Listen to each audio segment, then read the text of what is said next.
दोस्तों, आज हमारे साथ मेजर जनरल विशंबर दयाल हैं, देश के शीर्षस्थ रक्षा विशेषज्ञों में से एक। खाड़ी युद्ध में आजकल जो कुछ चल रहा है, उसके ऊपर उनकी गहरी नज़र है। आप देश के विभिन्न चैनलों के ऊपर उन्हें चर्चा करते हुए देख सकते हैं। जनरल विशंबर दयाल की एक खास बात है, जो उन्हें दूसरे रक्षा विशेषज्ञों से अलग करती है, कि वो विदेश नीति के संदर्भ में और अंतर्राष्ट्रीय संबंधों, इंटरनेशनल रिलेशंस के संदर्भ में भी बहुत गहराई से अपनी बात कहते हैं। उनकी आवाज़ बुलंद है और निर्भीक है, और सारे देश में अगर कोई खाड़ी युद्ध के बारे में जानना चाहता है कि दरअसल उसमें क्या हो रहा है, उसको कैसे डिकोड किया जाए, तो जनरल विशंबर दयाल की आवाज़ सब लोग सुनना चाहते हैं। स्वागत है आपका जनरल विशंबर दयाल, नई परख के मंच पर एक बार फिर। आज हम बहुत लोग बहुत शुक्रिया भाई जी, बहुत बहुत शुक्रिया। आप एक बड़े जाने माने पत्रकार हैं, आपसे इतना सम्मान मिलना ही हमारे लिए बहुत बड़ा नहीं, सौभाग्य नहीं, है नहीं, आप आए और और एक बड़े बिल्कुल फख्र की बात है हमारे लिए। नहीं, आप बिल्कुल बिल्कुल बिल्कुल। 15 दिन हो गए हैं खाड़ी में युद्ध चलते-चलते, इज़राइल और अमेरिका के ईरान पर हमले को, और घटनाक्रम तेज़ी से बदल रहा है। 15 दिन पहले अमेरिका ने हमला किया था, वो अपनी शर्तों पर युद्ध लड़ रहा था। आज परिस्थिति में ज़मीन आसमान का फ़र्क आ गया है। ईरान ने शर्तें रख दी हैं, चेतावनियाँ दे दी हैं ईरान ने, और वो ईरान की तीनों शर्तें, और शर्तें ना मानने पर एक 30 दिन का अल्टीमेटम है, एक 60 दिन का अल्टीमेटम है, एक 10 साल का अल्टीमेटम है, और उसके बाद में ईरान क्या करेगा पलटकर अगर नहीं किया गया, तो वो भी है। तो अब दिक्कत अब हो ये गया है कि डोनाल्ड ट्रंप को इज्जत बचाने के लिए युद्ध करना पड़ रहा है। और एक खतरा ये भी पैदा हो गया है इस युद्ध में, जो आज की खबरों से लग रहा है, आप ज्यादा बेहतर बता पाएंगे, कि उन्होंने 2500 मेरीन रवाना कर दिए हैं, एक दो युद्धपोतों में बैठाकर खाड़ी की तरफ, जहां पहले से ही उनके अड्डों के ऊपर 50,000 अमेरिकी सैनिक तैनात हैं। तो कहीं ऐसा तो नहीं कि बूट्स ऑन ग्राउंड वाली परिस्थिति होने जा रही है? डोनाल्ड ट्रंप आर पार की लड़ाई लड़ना चाहते हैं, ये परिस्थिति तो नहीं है जी?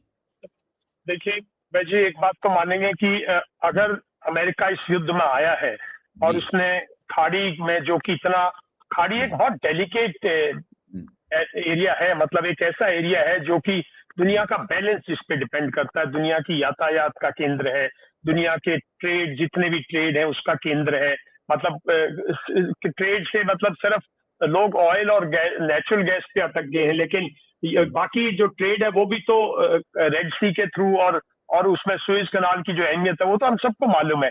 इस इलाके की अहमियत हम सबको मालूम है, और ये भी जानते हैं कि ये इलाका कितना डेलिकेट है। मतलब अगर इस इलाके में कुछ भी ऐसा हो जाए जिससे अनस्टेबिलिटी आ जाए, तो दुनिया में इसके अनस्टेबिलिटी का इफेक्ट पड़ेगा। ये देखिए, दुनिया का कोई कोना नहीं है, ये नॉर्थ कोरिया नहीं है, ये कहीं यूक्रेन नहीं है जो नॉर्थ में कहीं हो, ये कहीं दूर दराज कोई अफ्रीकन कंट्री नहीं, ये दुनिया के, यहाँ से दुनिया की धड़कनें जाती हैं। मतलब ये बात तो मानना पड़ेगा आपको। तो इस एरिया में अगर वो आया है, उसने अटैक किया है, तो डोनाल्ड ट्रंप कुछ भी बोलते हो, लेकिन मैं समझता हूँ कि जो मिलिट्री स्ट्रैटेजिस्ट है, जो जो जो जो लोग लड़ाई की तैयारी प्रिपरेशन करते हैं अमेरिका में, वो इन कंटेंजेंसीज को उन्होंने जरूर वर्कआउट किया होगा कि ईरान में मान लो फर्स्ट स्ट्राइक के बाद अगर लीडरशिप एलिमिनेट भी हो जाती है और वॉर कंटिन्यू रहती है, देन व्हाट, उसके बाद क्या? तो कुछ ईरान ने सरप्राइजेस जरूर दिए होंगे, ये लड़ाई की स्वाभाविक वो है, लेकिन कुछ कंटेंजेंसीज उन्होंने प्लान की होंगी। और अब जो ये बड़ी बड़ी बातें ट्रंप साहब कह रहे हैं, या जो ये पॉलिटिकल लीडरशिप कह रही है ईरान की, या ईरान के हार्डलाइनर जो पॉलिटिकल लीडरशिप से बुलवा रहे हैं अपनी शर्तें रखें, ये सब एक साइकोलॉजिकल वॉरफेयर है। ये एक प्रिपरेशन है कि अगर बातचीत होती है तो मतलब हम टेबल पे खाली हाथ नहीं जा रहे। रास्ता तो इसमें से जरूर, अब इसमें वे आउट जरूर देख रहे होंगे प्रेसिडेंट ट्रंप। शायद उन्होंने भी नहीं सोचा होगा कि भाई कुछ इतनी एडवर्स, दुनिया को जो सरप्राइज लगा वो ये नहीं था कि भाई बेसिस पे अटैक करेंगे गल्फ कंट्रीज में जो अमेरिका के बेसिस है, लेकिन उन पर इतना करारे प्रहार करेंगे और उन पे दहशत फैला देंगे। जो दहशत फैली है ना गल्फ कंट्रीज में, आखिर दुनिया के 100 मुल्कों के लोग रहते हैं वहाँ, जो ओरिजिनल वासी हैं वहाँ के, वो तो बहुत थोड़े हैं, 20% है, कहीं 25% है, सऊदी अरेबिया में ज्यादा है, लेकिन बहुत लोग इंटरनेशनल कम्युनिटीज से हैं। इंडिया से देख लो ना, 10 मिलियन, 1 करोड़ के करीब लोग हैं। तो जो उनको शायद उम्मीद नहीं थी वो ये थी कि भाई इनमें इतनी बड़ी दहशत फैला देगा। और हॉर्मुज स्टेट पर इस किस्म से करेगा कार्रवाई कि जिससे उसकी मार, महंगाई की मार साउथ ईस्ट एशिया पे नहीं, उसकी महंगाई की मार यूरोप पे पड़े, उसकी महंगाई की मार अफ्रीका पे पड़े, उसके उसके नर्व जो जो उसको प्रेशराइज जो जो पॉइंट्स, जैसे कहते हैं ना प्रेशर पॉइंट्स, हमारे यहाँ वो एक्यूपंक्चर वाले जी बोलते हैं, जी तो जो प्रेशर पॉइंट्स है, कहीं अमेरिका के वो प्रेशर पॉइंट्स प्रेस हुए हैं ईरानी जवाब से, और उन प्रेशर्स को रिलीव करने के लिए अमेरिका कुछ करेगा। ऐसा नहीं है कि यहाँ से दुम दबा के भाग जाएगा, फिर डोनाल्ड ट्रंप ही नहीं, फिर अमेरिका तो फिर बैकफुट पे हो जाएगा और फिर दुनिया में कोई किसी की नहीं सुनेगी। तो अमेरिका यहाँ भागने नहीं आया, मुझे नहीं लगता। अगर जाएगा तो एक बहुत बहुत ही ऑनरेबल एग्जिट रूट लेगा, और ईरान जो है वो उस ऑनरेबल एग्जिट रूट में कहीं ना कहीं अपनी जो उसकी इंडिपेंडेंट इस एरिया में जो उसका इंडिपेंडेंट जो उसने अब तक डिसीजन मेकिंग जो अपनी सॉवरन वो रखी है, उसमें कहीं ना कहीं वो सक्सीड होना चाहता है। अच्छा, तो आपको क्या लगता है कि जो अगर उन्हें ईरान में रिजीम चेंज करनी है, यानी हुकूमत बदलनी है, तो आप सब लोग लंबे अरसे से कह रहे हैं कि वो तो जमीन पर जब तक फौजों को नहीं उतारा जाएगा, थल सेना नहीं आएगी, आर्टिलरी नहीं आएगी, टैंक नहीं आएंगे, तब तक तो सत्ता नहीं बदली जा सकती। अच्छा, अब जो घटनाक्रम है उससे ही लग रहा है कि शायद डोनाल्ड ट्रंप ये डिसीजन लेने की तरफ जा रहे हैं, और उसकी उन्होंने पेशबंदी यानी शुरुआती तैयारी उन्होंने शुरू कर दी है। अच्छा, ये भी सुनने में आया था पहले, कुछ मैंने विदेशी कुछ रक्षा विशेषज्ञों को सुना कि पेंटागन के जनरलों ने डोनाल्ड ट्रंप से कहा था कि अगर आप फौजों को उतारेंगे तो कम से कम 15-16 महीने तक जंग वहां पर हो सकती है, हमें 2 लाख तक फौजी उतारने पड़ सकते हैं, और उसमें हमारे 15-20 हजार फौजी मारे जा सकते हैं। क्या आप इसके लिए राजनीतिक रूप से तैयार हैं? क्योंकि ये तो बिल्कुल ऐसी बात हो गई जैसे अफगानिस्तान में फंसे थे, इराक में फंसे थे, या मान लीजिए वियतनाम में किसी जमाने में फंसे थे, सीरिया में फंसे थे, सीरिया में फंसे थे, बिल्कुल वैसी हालत हो जाएगी। जी। देखिए अबे जी, एक बात मानिए, ये इसमें कोई शक की बात नहीं है कि जो 2-2.5 हजार मैरीन्स हैं, इनसे कुछ नहीं होने वाला। कहीं ना कहीं अमेरिका की एक जो कहीं अमेरिका को जो एक उम्मीद थी ना कि कुछ लोग, मतलब देखिए इसमें कोई शक की बात नहीं है, अयतुल्लाह खमेनी के कम से कम भी 50% लोग ईरान के अंदर इस ये जो हार्डलाइनर ढांचा है, जिसमें इकोनॉमी गिरी है, जिसमें सैंक्शंस बढ़ते गए, इस किस्म की सरकार को नहीं चाहते। वो नहीं चाहते कि देश जो है, जब देश में सब कुछ है, वो नहीं चाहते। सरकार नहीं है। और इसमें कुछ लीडरशिप होगी जो कि अमेरिका के साथ टच में थी, कहीं ना कहीं वो लीडरशिप अभी तक कंट्रोल नहीं कर पा रही है, और वो लीडरशिप अभी भी कुछ और इंतजार कर रही है। एक तो अमेरिका का ये पॉसिबिलिटी थी, एक ये वे आउट था कि एलिमिनेट द टॉप लीडरशिप, और जो फिर सेकंड रंग लीडरशिप है वो एक प्रो अमेरिकन स्टांस लेके और एक एग्रीमेंट हो जाएगी, और उसके तहत जो है पीस आ जाएगी, राइट। और आपकी खाड़ी पे जो है, आपका खाड़ी के पे जो है एक कंट्रोल बन जाएगा, बिकॉज ये 5-6 कंट्रीज तो वही करते हैं जो आप चाहते हैं, और इसमें अपना उल्लू सीधा कर लेगा इजराइल इतनी देर में। वो जो गाजा तो देखिए बिल्कुल उसके कंट्रोल में है, तो कुछ 50-60-70 किलोमीटर का एरिया अगर लेबनान का भी कंट्रोल करते हैं, साउथ लेबनान और आपके नॉर्थ में, तो फिर आपको एक बफर जोन मिल जाता है। तो ये पूरी प्लान जो है ये अब स्टकअप है, क्योंकि उनको ये मालूम तो उनको भी होगा, अगर गाज दुनिया को मालूम है कि ईरान जो है उसने अपनी कमांड एंड कंट्रोल डाइवर्सिफाई कर रखा है, उसको उन्होंने 31 जो अपनी प्रोविंसेस हैं उनमें अलग से कर रखा है, और वो लड़ाई लड़ेंगे। तो अमेरिकन लीडरशिप मानती है कि मिलिट्री लीडरशिप, अगर आप देखिए अभी तो आपने मोबिलाइजेशन की नहीं ना, तभी वो कह रहे हैं आपको 10 महीने 12 महीने लगेंगे, बिकॉज पहले तो आप मोबिलाइज करेंगे। आपने नेवल फोर्सेज मोबिलाइज की हैं, उसमें कुछ स्पेशलाइज फोर्सेज है, मेरिन फोर्सेज, वो मोबिलाइज किए हैं, लेकिन आपको अगर एयरबोर्न डिविजन मोबिलाइज करने हैं, आर्मर्ड डिविजन मोबिलाइज करने हैं, बिकॉज ईरान है साहब, इतनी बड़ी टेरिटरी है। आप 2-4-5 हजार, आप बिल्कुल 2 लाख की ठीक बात करें, हर आदमी लड़ेगा, हर प्रोविंस लड़ेगी, हर किस्म का गुरीला वॉरफेयर होगी। तो मैं नहीं समझता यूएस किसी भी सेंस में इससे अच्छा तो मैं जो सबसे डेंजरस चीज है डोनाल्ड ट्रंप वो करेंगे, हिल फायर न्यूक्लियर इन ईरान, सब मामला खत्म। क्योंकि इतने लोग वो नहीं मरवा सकते, नहीं वो अफोर्ड नहीं कर सकते, अमेरिका नहीं अफोर्ड कर सकता। ये अमेरिका में ही हाहाकार मच जाएगी, बहुत लंबी लड़ाई चलेगी, और ये लड़ाई ऐसी नहीं होगी कि जब तक जो इराक में हुई थी या वो, बिकॉज ये फाइटर्स बहुत डिफरेंट नेचर के हैं। फिर इजराइल भी प्रेशर में आएगा। तो मैं नहीं समझता वो ग्राउंड पे ये थ्रेट्स है। कहीं ना कहीं जो पैसे वाले लोग हैं अमेरिका में, जो कैपिटलिस्ट हैं, जो जॉइंटली जो ऑयल का ट्रेड करते हैं, और जो शेख्स जिनकी पूरी की पूरी इकोनॉमी जो है वो अपने ऑयल ट्रेड पे है, जो लंबे दौर तक इसमें डिस्ट्रप्शन नहीं उनकी इकोनॉमी झेल सकती, उनके लोग नहीं झेल सकते जितने मर्जी रिजर्व। कहीं ना कहीं ये लॉबी जो है एक प्रेशर पॉइंट बना के अमेरिका पे और ईरान पे, और मेरे ख्याल में 10-15-20 दिन जब तबाही हो लेगी तो कोई रास्ता निकाल लेंगे। मेरा मानना यह कि कोई न कोई रास्ता निकलेगा।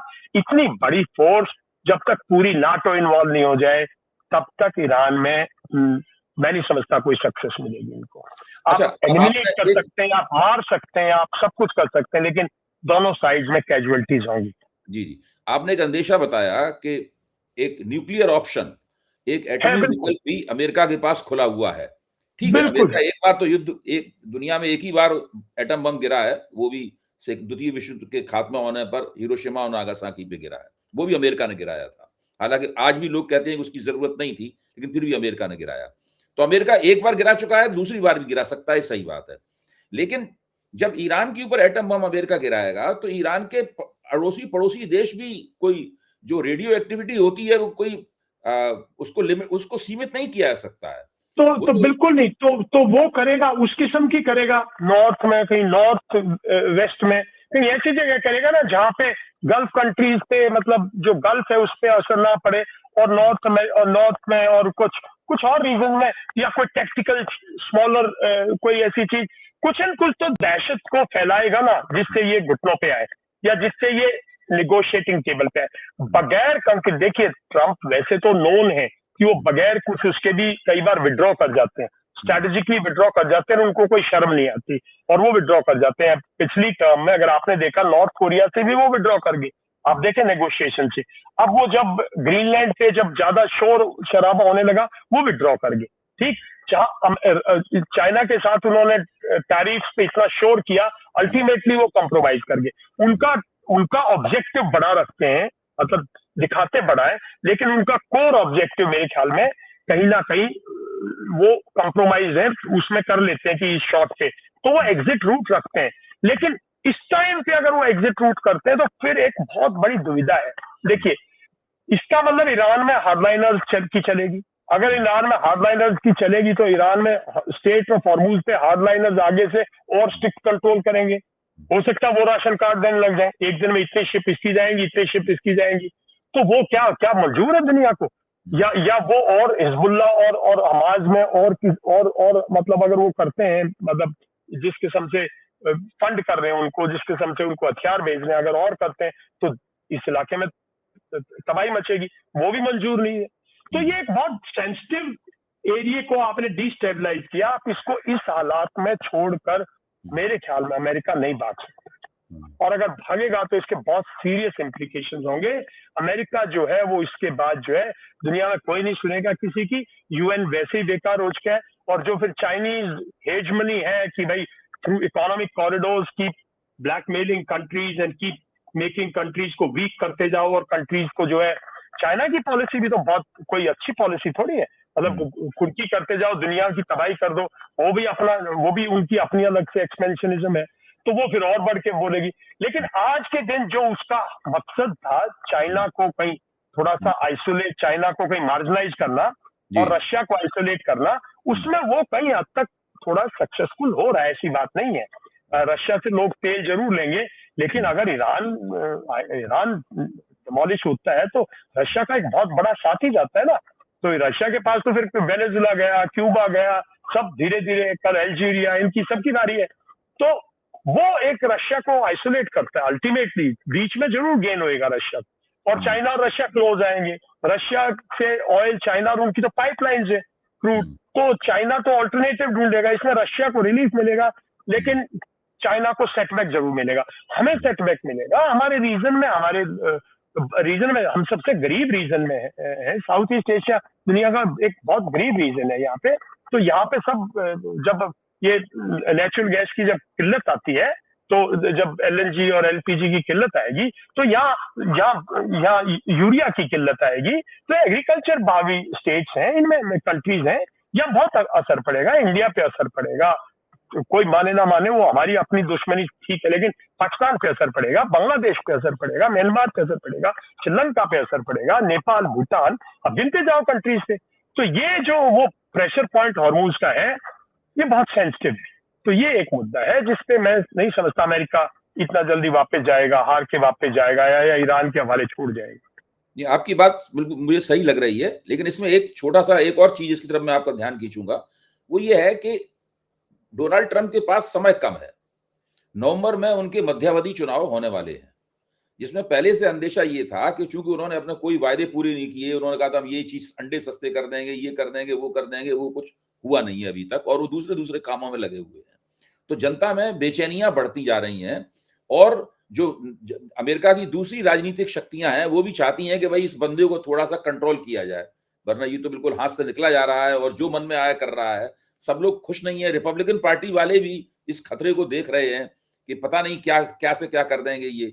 तो वो तो किसी से पूछ के और राय लेके तो करते नहीं है, यहाँ तक कि जो कानूनन और संविधान सम्मत इजाजतें लेनी चाहिए वो भी लेने की परवाह नहीं करते हैं। अगर ऐसा होता तो उनके टैरिफ पर सुप्रीम कोर्ट को कूड़ेदान में नहीं फेंकना पड़ता।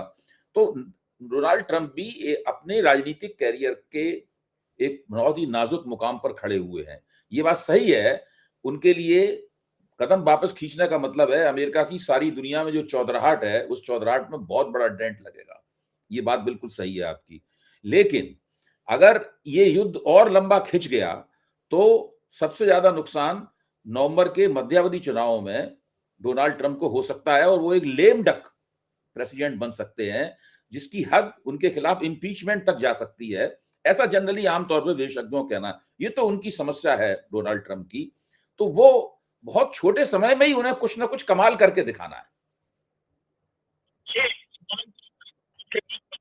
जी कमाल तो ये तभी मैं कह रहा हूँ, तभी मैंने इंडिकेट किया कि वो तो कोई स्मॉल टैक्टिकल नुकले भी कर सकते हैं। लेकिन दुबे जी एक बात मानेंगे आप, ये हम सब का अंदेशा है। एक आदमी जिसने पूरी अपनी जब इलेक्शन हारे बाइडेन से, उन्होंने अपनी पार्लियामेंट में अटैक कर दिया, वो उससे बिल्कुल स्कॉट फ्री आए। उन्होंने फिर अपने एक तरह माहौल बना दिया कि वो भारी बहुमत से इलेक्शन जीते। तो ये जो मिक्टम है ना, ये सोच की बात है लोगों की। जो अमेरिका में जो इनकी हार्डलाइनर टीम है, ये अकेले नहीं है, ये तो एक मुखड़ा है। इनके पीछे एक टीम है साहब जो प्रॉपरली काम कर रही है, जिसने ये तबाही में जो इसका पूरा हिस्सेदार है। ऐसा नहीं है कि ये डिसीजन लेके और ऐसे तानाशाह की तरह ले लेते नहीं। मेरा मानना ये है कि जो टीम है वो सोच समझ के कदम उठाती है। इनका डिफेंस सेक्रेटरी देखिए कितना हार्डलाइनर है, इनका जो सेक्रेटरी ऑफ स्टेट है उसकी स्टेटमेंट्स देखिए साहब कितने, मतलब वो इज टोटली प्रोकिल, वो तो ऐसे बोलते हैं जैसे मतलब ये वॉर ऑफ वो सिविलाइजेशन है, मतलब वो तो और भी बहुत ज्यादा मतलब इस किस्म की बातें करते हैं। तो ये साहब एक टीम है, इसमें कोई ना कोई नवंबर के इलेक्शन का भी कोई जुगाड़ पीछे कर रहे होंगे। और बिलीव यू मी, अमेरिकन जो जनता है इतनी शानी नहीं है, बड़ी आज की पूरी दुनिया का वोटर जो है ना, उसको कोई भी बेवकूफ बना सकता है, मेरा मानना ये आप साहब दुनिया की बात कर रहे हो। इजराइल में उसने एक भाई क्या नाम है नेतन्याहू ने एक पिछले 25-30 साल से एक हवा बना रखा है कि एग्जिस्टेंशियल थ्रेट टू इजराइल, और पूरे इजरायली वोट दे देते हैं, लगातार प्राइम मिनिस्टर बने जा रहा है, और उनकी ना तो किसी एग्जिस्टेंशियल को खतरा है। खतरा आ गया तो बिल्कुल पैलेस्टीनियंस को जो खत्म हो गया, बिल्कुल गाजा गया। वेस्ट बैंक में साहब आपने इतनी तबाही मचा दी कि वेस्ट बैंक वालों ने आपका कुछ किया था आपने वेस्ट बैंक में, जबकि वेस्ट बैंक और गाजा बिल्कुल अलग अलग हो गए, पहले उनको सेपरेट किया।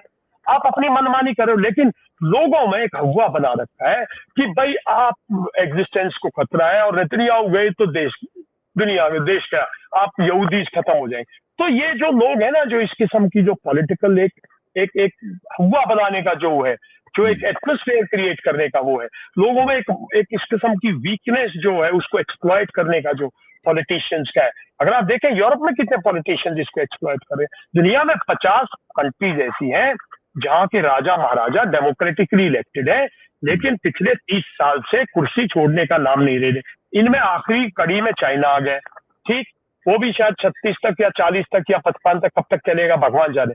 तो ये न्यू पॉलिटिकल मतलब बिहेवियर है जो पॉलिटिशियंस हैं, ये हार्डकोर पॉलिटिशियंस हैं। यहाँ सत्ता मैटर करती है और जनता नहीं मैटर करती। ये पॉलिटिशियंस है साहब, इनको बाकी ये सब ड्रामा है मगर ये कोई स्टेट्समैन नहीं है, ये कोई सेकंड वर्ल्ड वॉर की उपज नहीं है, मैं ये कोई आपकी बात समझ गया। ये दुनिया बिल्कुल के आप ठीक कह रहे हैं। ये सब इंडिपेंडेंस मूवमेंट के लीडर्स नहीं है। ये सब और ये इलेक्टेड पुतिन ऑटोक्रेट्स बनना चाहते हैं, जिसने अपनी कंट्री को स्टेबिलिटी दी थी। वो तो लुट गए थे साहब। अब मैं 98 में मॉस्को में था ना, रशिया तो सोवियत यूनियन के बाद टूटने के बाद रशिया तो लुट गया था साहब। ओलिगार्क्स ने, वेस्ट ने तबाही कर रखी थी साहब। तो वो उसने अपना एक मॉडल लगाया टू प्रिजर्व इस कंट्री, और आप उसके बाकी सब उस मॉडल को ना समझते ना कुछ और।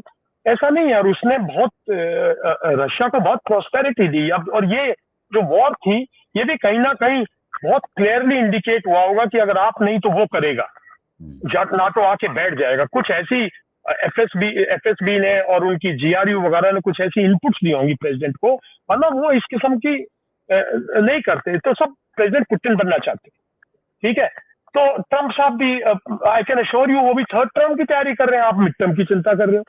तो उसका उन्होंने कोई जुगाड़ लगा रखा होगा। और लोग लेम डक उसको कहते हैं, जो डक लेम हो जाए, जो कहता है hell with you, hell with parliament, hell with my dictate will run.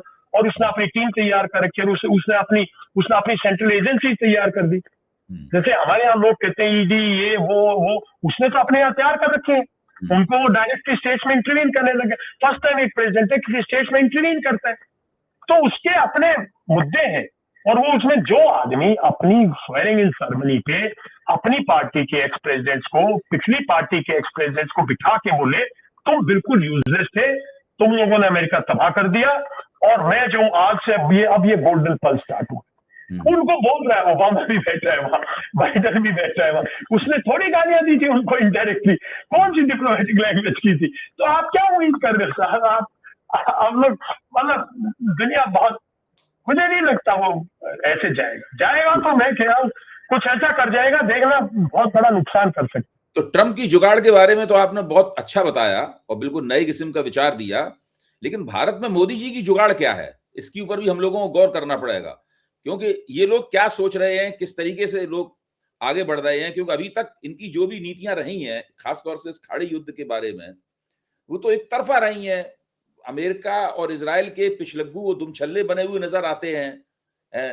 तो ये खाड़ी युद्ध पे जो हमारा रुख है शुरू से, वो बहुत ही मतलब हमने अपने आप को अननेसेसरली ऐसे तरह कर लिया जहां हम अंडरमाइन दिखें। देखिए, आप न्यूट्रल हो सकते हैं, आप क्वाइट हो सकते हैं, आप अनकमेंटेड हो सकते हैं, लेकिन आप किसी को ये प्रिविलेज नहीं दे सकते कि वो आपकी अंडरमाइन, वो पब्लिकली आपको अंडरमाइन करे।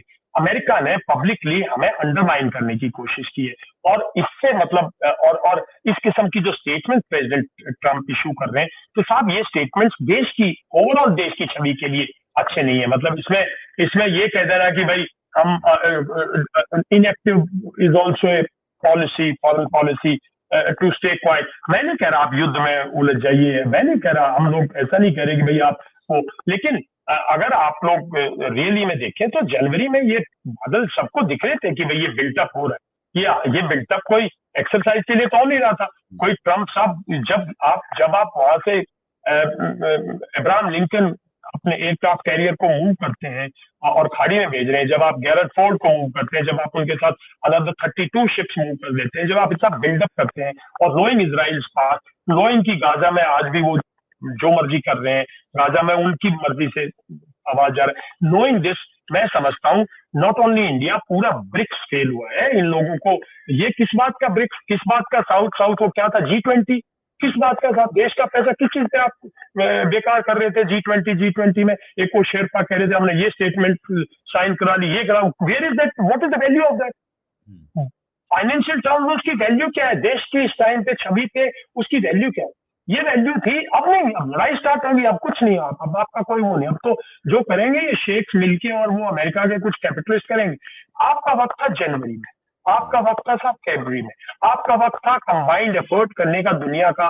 उसमें आप ब्राजील को, उसमें आप साउथ अफ्रीका को, उसमें आप जर्मनी को, कंट्रीज को यूनाइट होके, फ्रांस को, जो कंट्रीज मैटर करती हैं, टू से कि भाई देखिए आप नेगोशिएट कीजिए, लेकिन ये लड़ाई में नहीं जाएगा।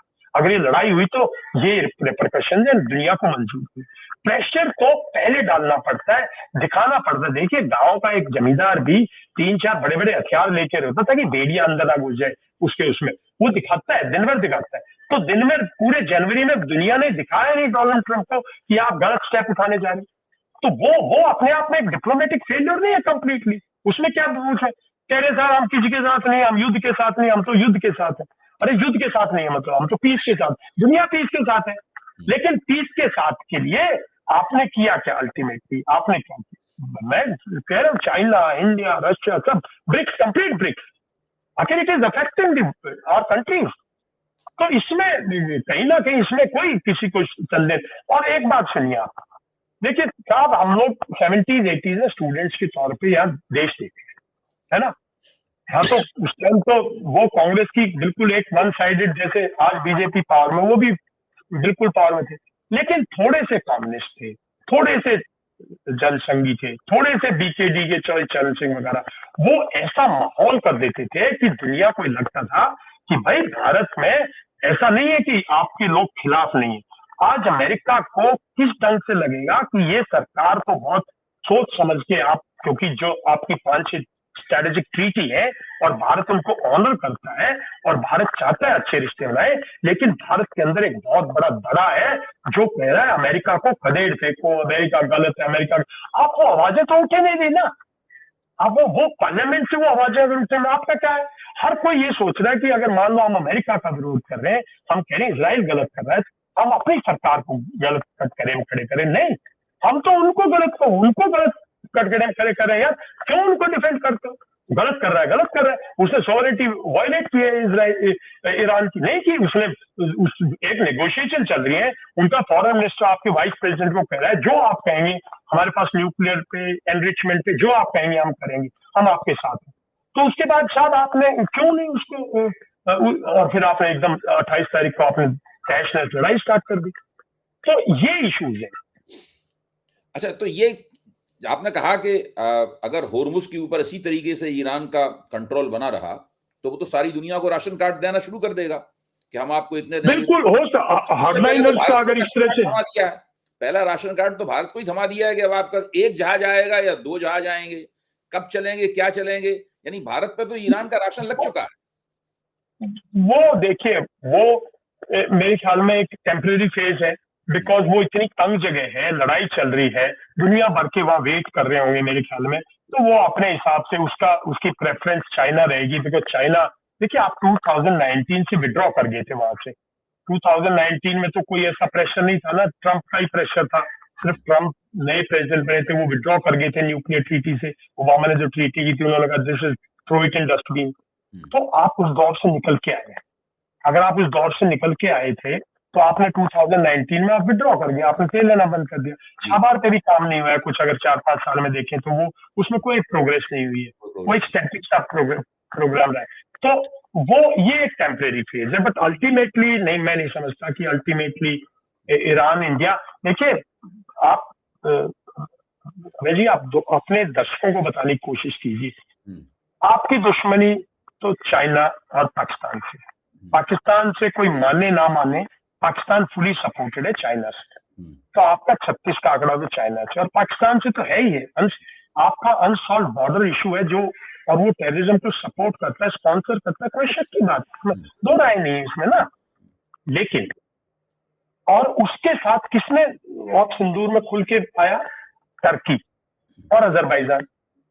इस ट्रायंगल के बीच में कौन है जो स्ट्रेटेजिकली, अगर आप ज्योग्राफिकली देखें तो कौन है इसके बीच में? ईरान एक तरफ, उसके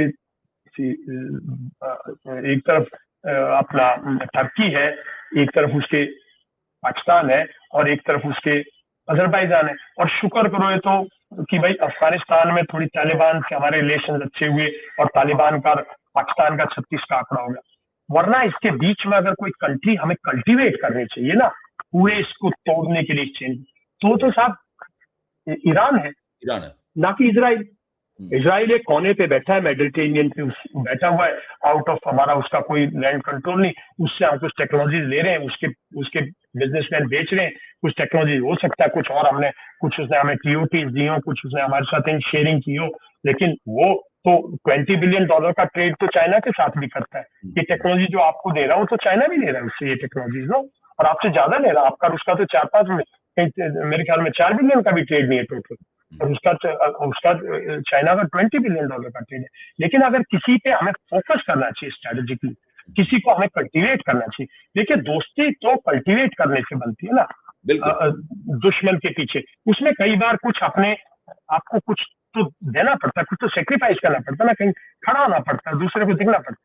तो जो मर्जी लोग कह लें कि उसने उसने पहले ये किया, जब जब जब हमारे यहाँ जब फारसी या पारसी जब वहां से आए उनके साथ अन्याय किया, ये रिजीम्स है। अब जैसे अयतुल्लाह ख़ामेनी ने भी कुछ किए हैं, ऐसी बात थोड़ी है कि सब खुश हैं उससे, तो ये रिजीम्स है। लेकिन एज ए सिविलाइजेशनल वो as a overall strategy I think वो हमें ध्यान में रखनी चाहिए। एंड चलो नेक्स्ट टाइम वी विल, मेरी कॉल आ रही है, मैंने उनसे बहुत बहुत धन्यवाद मेजर जनरल विशंबर दयाल। हम लोगों ने इस विषय के लगभग सभी पहलुओं को स्पर्श किया और बहुत ही गहन चर्चा हुई है और घटनाक्रम लगातार बदल रहा है। मैं आपसे निवेदन करूंगा कि जब भी मैं अनुरोध करूं तो आप थोड़ा बहुत समय हम लोगों के लिए एक बार फिर निकालें। बिल्कुल बिल्कुल, थैंक यू, बहुत बहुत थैंक यू।